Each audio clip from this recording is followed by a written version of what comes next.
Hello dear students, welcome back to our channel accounts with Akshay. आज की ये जो वीडियो है ना, वो obviously admission of a partner पे ही रहने वाली है, लेकिन उसका एक जो इंपॉर्टेंट पार्ट है वो हम यहाँ पे डिस्कस करने जा रहे हैं। रादर मैं यहाँ पे आपको दिखाने जा रहा हूँ। That important part is how to prepare और हाउ टू कंस्ट्रक्ट रिवैल्यूएशन और profit and loss adjustment account. Profit and loss account, profit and loss adjustment account भी उसको बोला जाता है, या फिर आप उसको रिवैल्यूएशन अकाउंट भी कह सकते हैं। तो वो कैसे एग्जैक्टली प्रिपेयर करते हैं वो आज हम इस वीडियो में देखेंगे। तो देर ना करते हुए लेट्स बिगिन टू दिस। तो मेरे प्यारे बच्चे लोग, आप यहाँ पे देख सकते हो, मैंने यहाँ पे बैलेंस शीट जो है ना वो ऑलरेडी ड्रॉ करके लिया है। बाद में यहाँ पे कुछ एडजस्टमेंट भी लिखे हुए हैं, और मैंने आंसर जो हमको आज निकालना है वो है revaluation account and balance sheet, जो कि मैंने ऑलरेडी प्रिपेयर करके लिया है। वो है हमारा आंसर होगा, तो वो हम बाद में देखेंगे। तो यहाँ पे आप देख सकते हो, ये जो बैलेंस शीट है ना, उसके यहाँ पे लाइबिलिटीज दिए हुए हैं। ये है मेरे लाइबिलिटीज और ये है सारे के सारे असेट्स। अभी ये बैलेंस शीट जो है ना, उसका और रिवैल्यूएशन अकाउंट का क्या मतलब, वो क्या रिश्ता होता है एक्चुअली। ओके, ये रिश्ता एक्चुअली क्या कहलाता है, तो यही रिश्ता जो है वो हम अभी देखने जा रहे हैं। तो ये बैलेंस शीट है, उसके ये कुछ आइटम्स दिए हुए हैं। ओके, बैलेंस शीट के आइटम्स बोले तो ये असेट साइड है और ये लायबिलिटी साइड है। तो सबसे पहले आपको क्या करना है, तो ये असेट एंड लायबिलिटीज जो है ना, वो हमारे नए बैलेंस शीट को ट्रांसफर करने हैं। ओके, जैसे है वैसे उधर लो। तो यहाँ पे आप देख सकते हो, यहाँ पे कुछ असेट दिए हुए हैं और बाद में यहाँ पे कुछ लायबिलिटी एडजस्टमेंट दिए हुए हैं। तो पहली एडजस्टमेंट है, assets and liabilities are revalued as under. मतलब ये जो असेट्स है ना वो रियलाइज हुए हैं और उनकी अमाउंट जो है वो यहाँ पे दी हुई है। असेट के साथ ही उन्होंने लायबिलिटीज भी उन्होंने रियलाइज की हुई है। बाद में यहाँ पे दिया है machinery is depreciated eight 10% per annum. तो एप्रिसिएशन होगा या फिर डेप्रिसिएशन होगा, उसका रिवैल्यूएशन अकाउंट पे क्या इफेक्ट होता है, कौन सा इफेक्ट होता है, अभी मैं आपको दिखाने जा रहा हूं। तो सबसे पहले आप एक बार कंफर्म कर लो कि यहाँ पे जो असेट दिए हुए हैं ना उस सब पे एडजस्टमेंट है। तो यहाँ पे ऑलमोस्ट सारे के सारे असेट पे एडजस्टमेंट है। तो मैं क्या करूंगा, वो इनर को लिखूंगा और एक जगह उनको छोड़ दूंगा। ओके, तो जैसे वहां पे दिए हुए असेट्स है ना, वैसे के वैसे सेम के सेम वहां पे ले लो। पहला असेट है फर्नीचर। ओके, अमाउंट जो है फर्नीचर की वो है 80,000। मैं अभी इनर को लिख रहा हूं क्योंकि उस पे एडजस्टमेंट है। बाद में सेकंड असेट जो है वो है बिल्डिंग। तो बिल्डिंग की अमाउंट उन्होंने कितनी दी है देख सकते हो आप। बिल्डिंग है वो है 72,000 की। बाद में लास्ट जो असेट वहां पे दिया हुआ है वो है हमारा मशीनरी।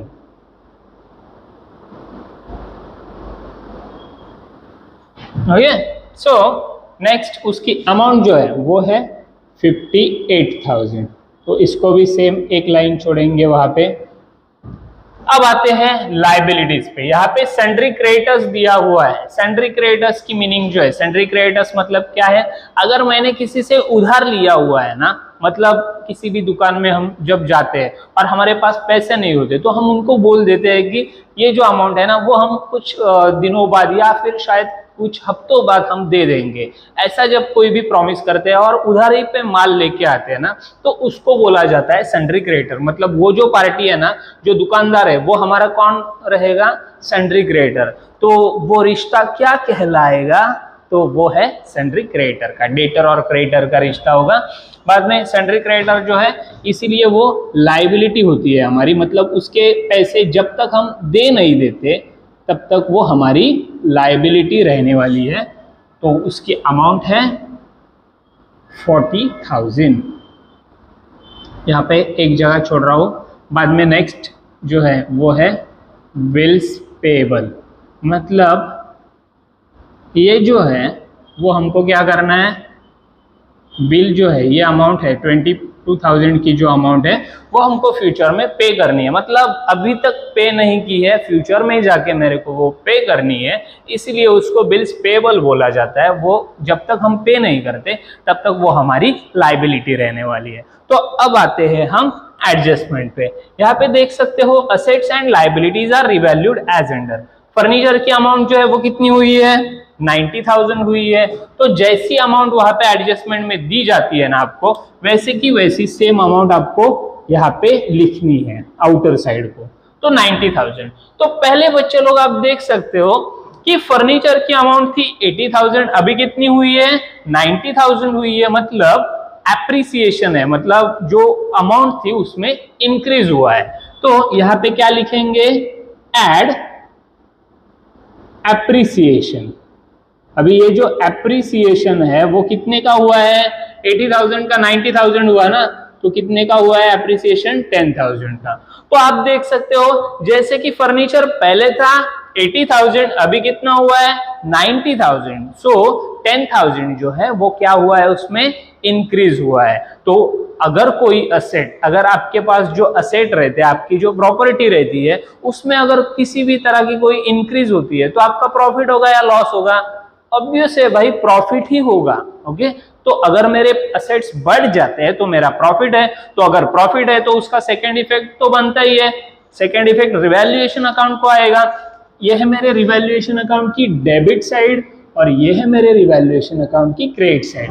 तो अभी कंफ्यूजन ये है कि डेबिट को लेंगे या क्रेडिट को लेंगे। तो आपको यहाँ पे आसान बात बता देता हूं, आपने 11th क्लास में नॉमिनल अकाउंट का रूल तो पढ़ा होगा, debit debit all expenses and losses and credit all income and gains. Okay, so debit all expenses and losses, मतलब जो एक्सपेंसेस एंड लॉसेस रहते हैं ना उनको डेबिट करने का, और इनकम एंड गेन्स जो रहते हैं उनको क्या करने का, क्रेडिट करने का। तो अभी ये मेरा गेन है, मतलब असेट जो था वो इंक्रीज हो गया है ना, तो हमेशा याद रखो एप्रिसिएशन अगर रहता है ना तो वो हमारा प्रॉफिट होता है, इसीलिए प्रॉफिट सारा का सारा हम किधर लेंगे, रिवैल्यूएशन अकाउंट के क्रेडिट साइड को।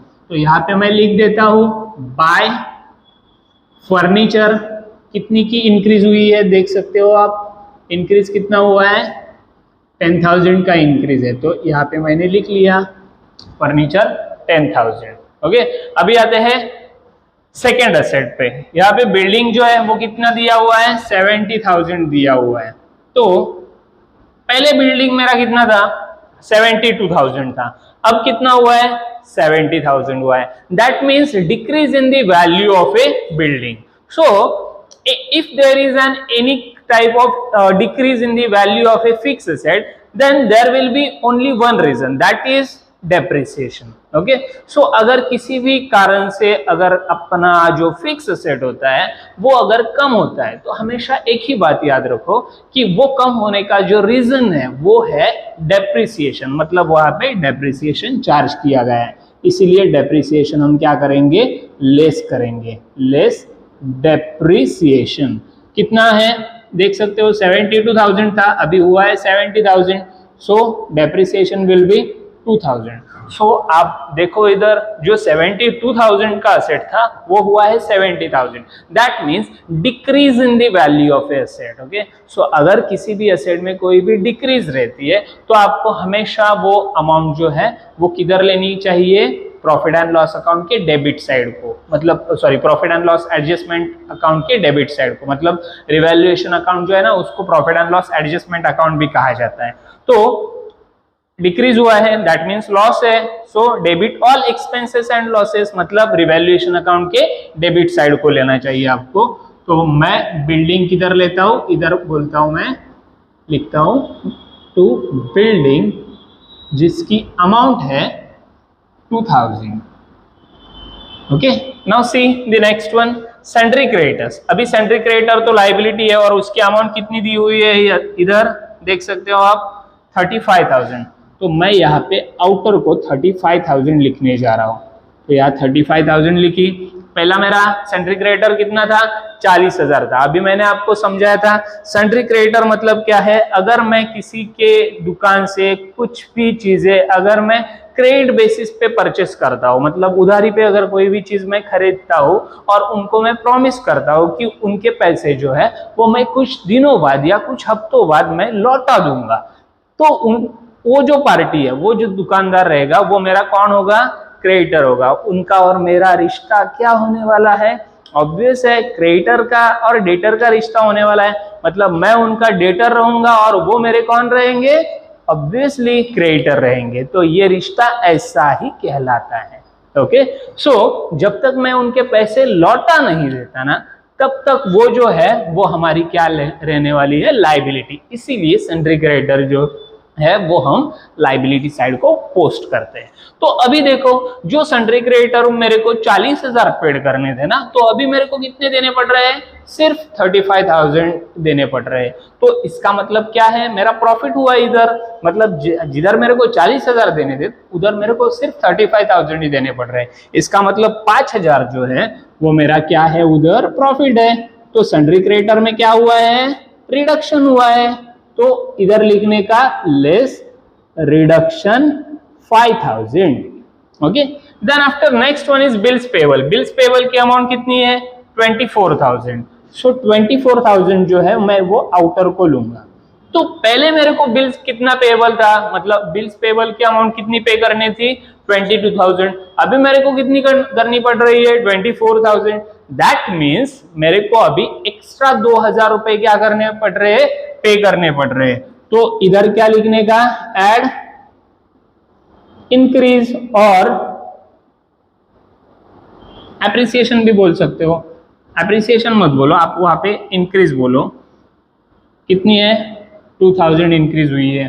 तो अभी देखो, सन्ड्री क्रेडिटर जो मेरे को 40,000 था वो अभी 35 देना पड़ रहा है, तो मेरा प्रॉफिट हो गया। तो प्रॉफिट जो है वो हम किधर लेते हैं? हमेशा हम किधर लेंगे? Bye sundry creditor. कितना है?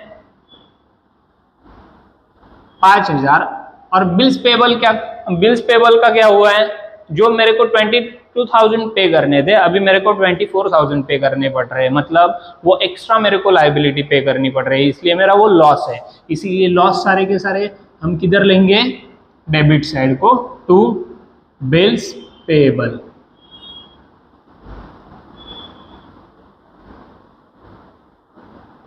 कितना है अमाउंट? 2,000। नेक्स्ट जो है, अभी नेक्स्ट एडजस्टमेंट पे आते हैं। Machinery is depreciated eight 10% per annum. मतलब मशीनरी पे क्या करना है? हमको डेप्रिसिएशन कैलकुलेट करना है। तो डेप्रिसिएशन जो होता है तो हमेशा वो फिक्स एसेट में से लेस किया जाता है। तो आप इधर लिख सकते हो लेस 10% डेप्रिसिएशन। अभी 10% कैसे निकालते हैं? आप देख सकते हो, उधर अमाउंट है 58,000 ना। सो अमाउंट अगर 58,000 है तो हमेशा आप क्या करना है? आपको एक लास्ट जीरो जो रहता है वो क्या करना है? इरेज करना है। मतलब कितना होगा? 5,800। ओके, सो यहाँ पे मैं लिखने जा रहा हूँ 5,800। अभी इसमें से 5,800 माइनस करके लो, बचे कितने? 53,000, बाद में 52,200। Okay, so amount will be 52,200। सो आप यहाँ पे देख सकते हो, मैंने सबका सब यहाँ पे लिख के लिया है। अभी जो असेट मेरा 58,000 था वो अभी कितना हुआ है? 52,200। मतलब decrease in the value of asset. So if there is any kind of decrease in the value of asset, then it will be called as loss. So every loss will be transferred to the revaluation account debit side. So debit side of the revaluation account transfer करो, कितना होगा? To machinery 5,800। अभी मैंने सारा का सारा जो amount था वो मैंने ट्रांसफर करा हुआ है। आप बाद में देख सकते हो, सारे के सारे एडजस्टमेंट भी वहां पे मैंने लिख के लिए हैं, सॉल्व किए हैं इन शॉर्ट। सो अभी ये हुआ मेरा रिवैल्यूएशन अकाउंट कंप्लीट। अभी ये क्लोज कैसे करते हैं? तो आपको क्लोज करने का एक आसान तरीका बता देता हूँ यहाँ पे। अब देखो, अब क्या करेंगे आप? दोनों साइड की टोटल आपको करके लेनी है। ओके जो हाईएस्ट टोटल रहती है ना वो नीचे लिखने वाले हैं एज अ फाइनल टोटल।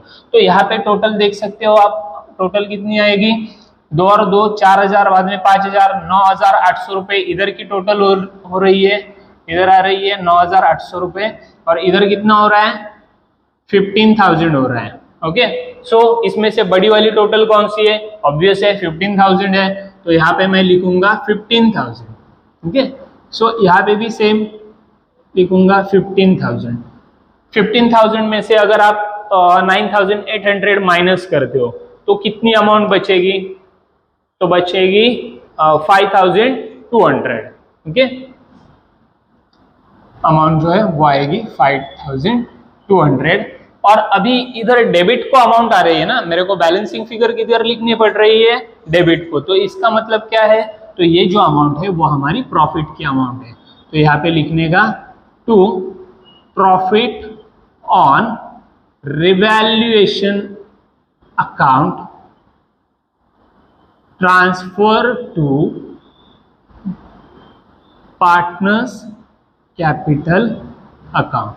और 2 या 3 जो पार्टनर रहते हैं ना उनको वो अमाउंट जो है उनके रेशियो के हिसाब से आपको डिस्ट्रीब्यूट करके देनी है। सपोज वहां पे अगर आपको 2 पार्टनर दिए हुए हैं ए और बी और उनका रेशियो अगर इक्वल है तो क्या करने का है, तो 5200 जो अमाउंट है ना वो आपको हाफ हाफ करके उनको दे देनी है। मतलब इसको आएगा 2600 और बाद में इसको भी आएगा 2600। समझ में आया रिवैल्यूएशन अकाउंट कैसे प्रिपेयर किया जाता है। आई जस्ट होप कि आपको ये अमाउंट ये रिवैल्यूएशन अकाउंट का वीडियो जो है वो समझ में आया होगा। और एक शॉर्ट ट्रिक यहाँ पे बता देना चाहता हूँ मैं, एक शॉर्ट यहाँ पे मैं आपको लिख कर दे सकता हूँ। तो यहाँ पे आप देख सकते हो, मैं इधर लिख रहा हूँ, अगर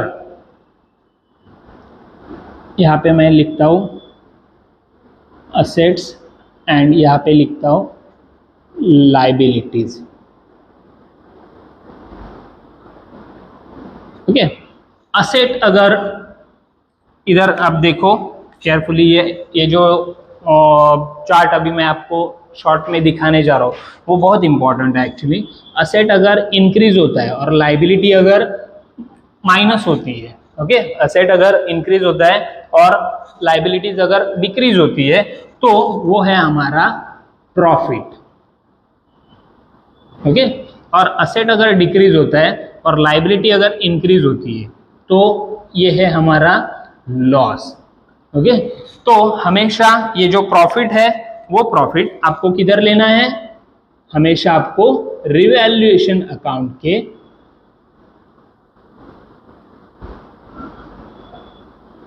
डेबिट साइड को लेना है। ओके और लॉस जो है, सॉरी प्रॉफिट जो है वो क्रेडिट साइड को लेना है और ये जो लॉस है वो आपको रिवैल्यूएशन अकाउंट के डेबिट साइड को लेना है। हमेशा याद रखो, इंक्रीज अगर असेट इंक्रीज होता है लाइबिलिटीज डिक्रीज होती है तो वो प्रॉफिट रहता है जो कि हम रिवैल्यूएशन अकाउंट के क्रेडिट साइड को लेंगे। और अगर असेट डिक्रीज होता है और लाइबिलिटी इंक्रीज होती है तो वो लॉस रहता है और वो लेंगे हम रिवैल्यूएशन अकाउंट के डेबिट साइड को। तो आई जस्ट होप कि ये वीडियो आपको समझ में आई होगी। तो अगर आपको ये वीडियो पसंद आती है और आपको इस स्टडी में हेल्प होती है तो प्लीज चैनल को सब्सक्राइब और वीडियो को लाइक और शेयर जरूर करना। Thank you so much.